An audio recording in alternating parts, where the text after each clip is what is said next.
নমস্কার, কেমন আছেন সবাই? রূপকথার নতুন একটি ব্লগে আপনাদেরকে অনেক দিন পর স্বাগত জানাচ্ছি। কেমন আছেন সবাই অবশ্যই কমেন্টে জানাবেন।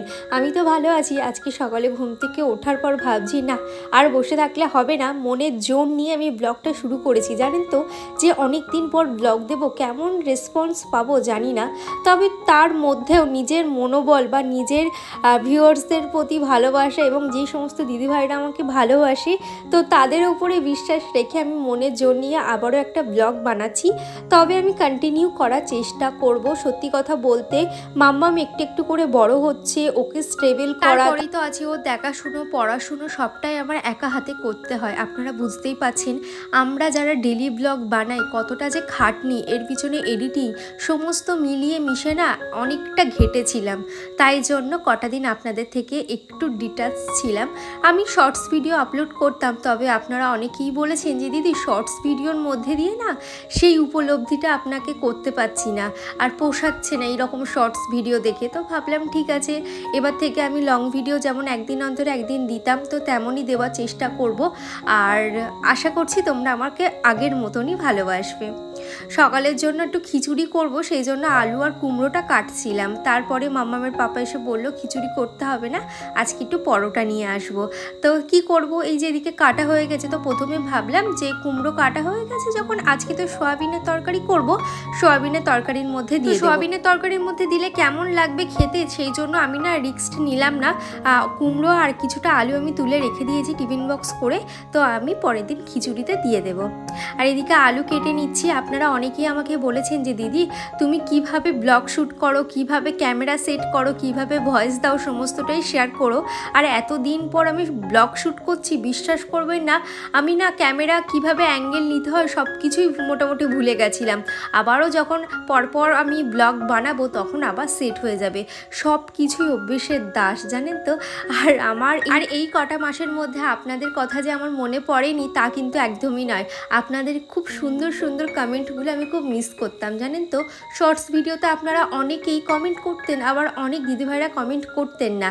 তবে অন্যের ভিডিওতে গিয়ে যখন দেখতাম যে 50টার উপরে কমেন্ট, 60টার উপরে কমেন্ট, তখন না প্রচণ্ডভাবে মনটা খারাপ লাগতো যে আমি যদি লং ভিডিও দিতাম আমার চ্যানেলেও কিন্তু এই ধরনের কমেন্ট বা এতগুলো কমেন্ট, এত দিদিভাইদের ভালোবাসা আমিও পেতাম। তো কি করব, আমি নিজের মন থেকে খুব একটা শান্তি পাচ্ছিলাম না এই দুটো মাস, জানেন তো। মানুষ চিনতে শিখেছি এই দুটো মাসে বলতে পারেন। আবার আমার সংসারের মধ্যে থেকে নিজেকে একটু জানতে শিখেছি, চিনতে শিখেছি। আর আমার বান্ধবীরাও প্রতিনিয়ত আমাকে সাপোর্ট করে মেন্টালি ভাবে। কোনো মানুষই বা যারা সংসারের মধ্যে থাকে, যারা হাউসওয়াইফ, তারা কিন্তু কোনোভাবেই কিন্তু সুখী নয়। কোনো না কোনো দিক থেকে তাদের অপূর্ণতা থেকে আর মানসিক অশান্তি তো আছেই। তবে তেমন কোনো পরিস্থিতি আমি কিভাবে সামলাবো জানি না, তবে আমিও তো একটা মানুষ। দিন শেষে আমার নিজের কথা ভাবলেও কান্না। অনেকদিন পর ব্লগ শুট করছি, সত্যি কি বলবো জানি না। তো সবাই কেমন আছেন অবশ্যই কমেন্টে জানাবেন। আর যে সমস্ত দিদিভাইরা আমাকে কমেন্ট করতেন প্রতিনিয়ত, তো সবাই কমেন্ট করবেন, আমার খুব ভালো লাগবে। আবারও সেই আমার যে যাত্রা, ব্লগের যাত্রা, যেটা না করে আমি থাকতে পারি না। তবে মাঝে 2 মাস আমি একটু নিজেকে টাইম দিয়েছি, তো এটা না খুব দরকার, জানেন তো। নিজেকে খুবই ভালোবাসি, তো সেই জন্য নিজেকে একটু টাইম দেওয়া, নিজেকে চেনা, পরিস্থিতিগুলোকে সামলানো একটু খুবই দরকার। তো এখন সব কিছু ঠিক আছে, আবারও কন্টিনিউ আপনাদের সাথে ভিডিও আমি শেয়ার করব। তো চলুন, নিচে দুধটা বসিয়ে রেখে এসেছি, তো মাথায় এখন কোনো কিছু ঘুরছে না। তো দুধটা জাল দিয়ে মাম্মামকে খাওয়াবো। মাম্মামকে অলরেডি আমি পড়তে বসিয়ে দিয়ে এসেছি। তো চলুন নিচে যাই। তারপরে এখনো বিছানা তোলা হয়নি, মাম্মামের বাবা যেহেতু লেটে উঠলো, বিছানাপত্র তুলবো। আর আজকে যেহেতু বৃহস্পতিবার, কাজের যেন তাড়াহুড়ো লেগে গেছে। তো চলুন দেখতে থাকুন।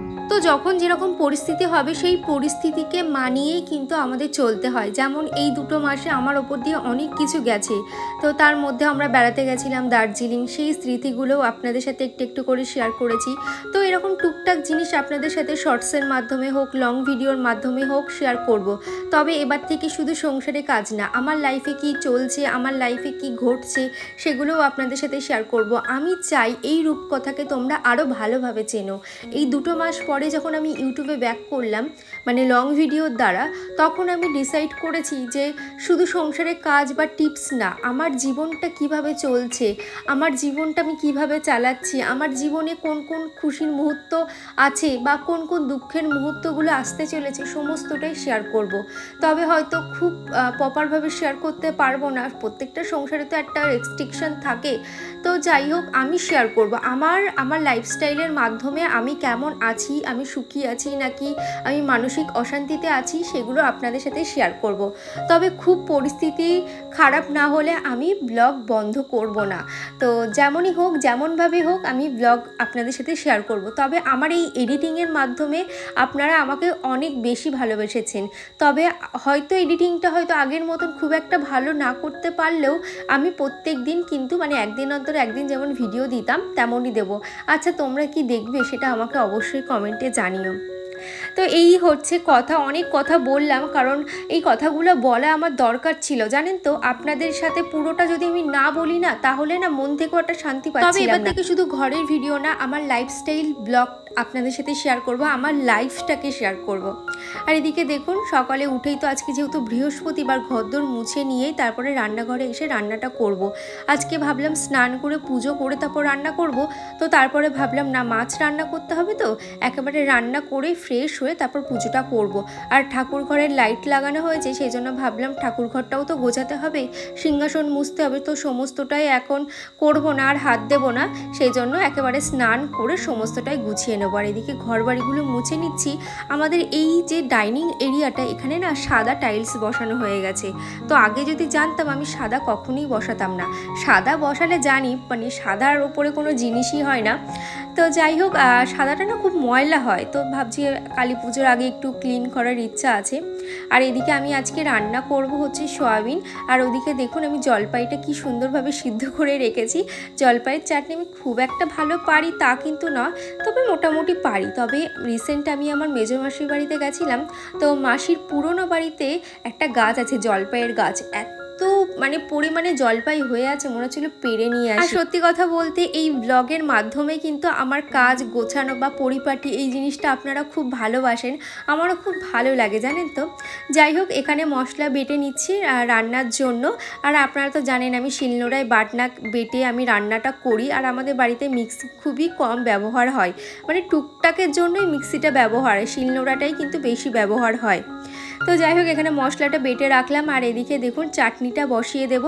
আর এদিকে আজকে না বেশি হয়ে গেছে, জানেন তো, জলপাইগুলো অনেকটাই নিয়ে ফেলেছি, তো চাটনিটা আমাদের 2 দিন হয়ে যাবে। তো এদিকে দেখুন অনেকটা বাতাসা দিয়েছি, চিনি দিয়েছি, তো কোনো কিছুতেই যেন সেই টক ভাবটা যাচ্ছে না। তারপরে খানিকটা গুড় দিলাম, তারপরে তাই হলো। আর এদিকে দেখুন লোটে মাছ খানিকটা আগের দিন রান্না করেছিলাম আর খানিকটা ছিল, তো ভাবলাম সেই লোটে মাছের ঝুড়ি চচ্চড়ি যেটা হয়, তো সেটাই বানাবো।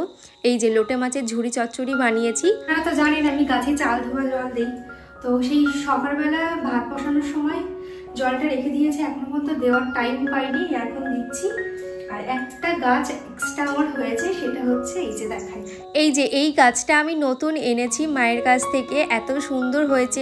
জাস্ট 2-3টে আমি লাগিয়েছিলাম, তার থেকে এতটা হয়েছে।